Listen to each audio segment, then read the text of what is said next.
Okay, louder. Practice mo niya. Read. Wala naman ang klase.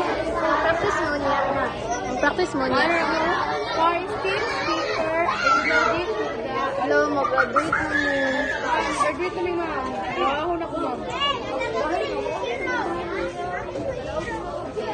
Kung dapat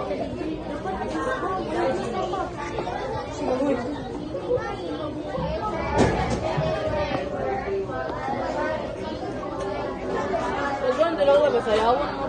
Kung mo naman kung sayaw ma'am. Kulang kita anak-anak ko. Pagbigan na. Tayo. Okay, folk dances such as the rhythmic Bhangra dance cause the Philippines by reflecting their daily life, community, and religion. So, body sa mga mamamayan sa Luzon. Guys, kung ako ano. O aming nagawin ang kultura na nire-representahan ng mga tao sa mundo and God. Ay sa cellphone manina ko. Indigenous, Spanish, and Asian influences, mimicking the nature and everyday world. And so on, we will celebrate and joy through vibrant, communal, and fountain improvisation. So dito nila nakikita ang kanilang kasiyahan at ang pakikipag-isa sa pagsasayaw ng mga folk dances sa Basura Bangladesh and maglalaki. Okay, naiintindihan ba?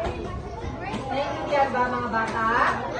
Okay, once again, ano nga yung tatlong uri ng folk dance? We have? Louder, we have? Okay, so we have Bangladesh, maglalapit, and Pandago Ilaw. So now, are you ready for our last activity? Handa na ba kayo? Handa na ba kayo? Yes! Okay, so now let's proceed to our second activity. Okay, for our second activity, the words below are keywords found in the dances discussed below.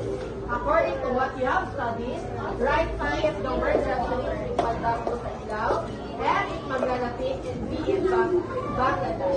Write your answers on the line before each number. So, sa ganito ang isulat, Pandago sa Ilaw, pag M is, pag B